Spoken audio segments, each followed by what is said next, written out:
కూటమి ప్రభుత్వం ఎన్నికలలో ఇచ్చిన హామీలను తక్షణమే అమలు చేయాలని డిమాండ్ చేస్తూ విజయనగరం జిల్లా గజపతి నగరం తహసీల్దార్ కార్యాలయం వద్ద సోమవారం సిపిఐ ఆధ్వర్యంలో నిరసన కార్యక్రమం చేపట్టారు. ఈ సందర్భంగా వారు మాట్లాడుతూ ప్రభుత్వం ఎన్నికల మేనిఫెస్టోలో చెప్పిన విధంగా ఇళ్ల స్థలాలు పల్లెల్లో 3 సెంట్లు, పట్టణాల్లో 2 సెంట్లు ఇవ్వాలని డిమాండ్ చేశారు.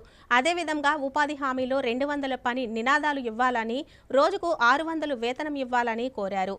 ఈ కార్యక్రమంలో వివిధ కార్మిక సంఘాల నాయకులు పాల్గొన్నారు. భారత కమ్యూనిస్టు పార్టీ సిపిఐ, ఆంధ్రప్రదేశ్ వ్యవసాయ కార్మిక సంఘం బీకేఎంయూ ఆధ్వర్యంలో సంయుక్తంగా రాష్ట్ర వ్యాప్తంగా మండల కేంద్రాల వద్ద ధర్నాకు పిలిపించింది.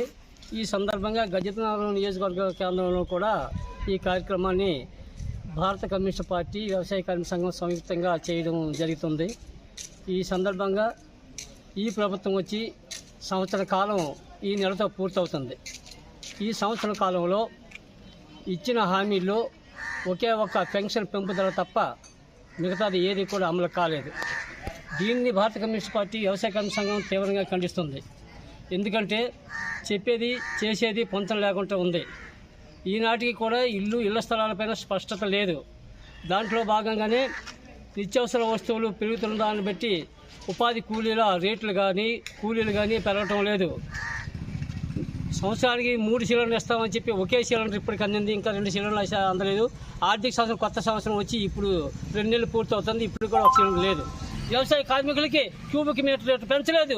ఇప్పటికీ ఉన్నటువంటి మౌలిక సదుపాయాలు అయినటువంటివి వేసవి అలవన్సులు కట్ చేసింది.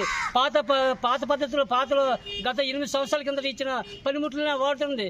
పలుగులు అరుగులు పార్లు బండబారిపి ఉన్నాయి. రిపేర్ ఖర్చులు కూడా లేవు, మౌలిక సదుపాయాలు లేవు, టెంటలు లేవు, ఓఆర్ఎస్ మజ్జిగలు కూడా పని ప్రదేశంలో ఇవ్వలేదు. ఇన్ని ఇబ్బందులు వ్యవసాయ కార్మికులు పడుతున్నప్పుడు కూడా ఈ ప్రభుత్వానికి నేటి రాష్ట్ర ప్రభుత్వం సీఎం కుట్టినట్టు కూడా లేదు. కేంద్ర ప్రభుత్వం ఇష్టం వ్యవహరిస్తున్నప్పటికీ కూడా ఇక్కడ ఉన్న సీఎం కానీ, డిప్యూటీ సీఎం కానీ, హోంమంత్రి కానీ, కార్మిక శాఖ మంత్రి కానీ నిమ్మకు నీరెట్టినట్టుగా దున్నపోతు మీద వరుస పడ్డట్టు వ్యవహరిస్తున్నారు తప్ప ఒక్క మాట కూడా కేంద్ర ప్రభుత్వాన్ని హెచ్చరించిన, వార్నింగ్ ఇచ్చిన, ఖండించిన పరిస్థితి అయితే ఈ రాష్ట్ర ప్రభుత్వానికి ధైర్యం లేకపోతుంది. కాబట్టి ఎప్పటికైనా మేల్కొని రాష్ట్ర ప్రభుత్వం మేల్కొని ఈ వ్యవసాయ కార్మికులకి, పేద ప్రజానీకానికి, ఇళ్ల స్థలాలు నిరుపేదలకి వెంటనే తక్షణమే ఇళ్ల స్థలాలు ఇవ్వాలి, 5 లక్షల రూపాయలు మనం కేటాయించాలని చెప్పేసి వ్యవసాయ కార్మిక సంఘం బీకేఎంయూ, ఈ సిపిఐ భారత కమ్యూనిస్ట్ పార్టీ డిమాండ్ చేస్తుంది.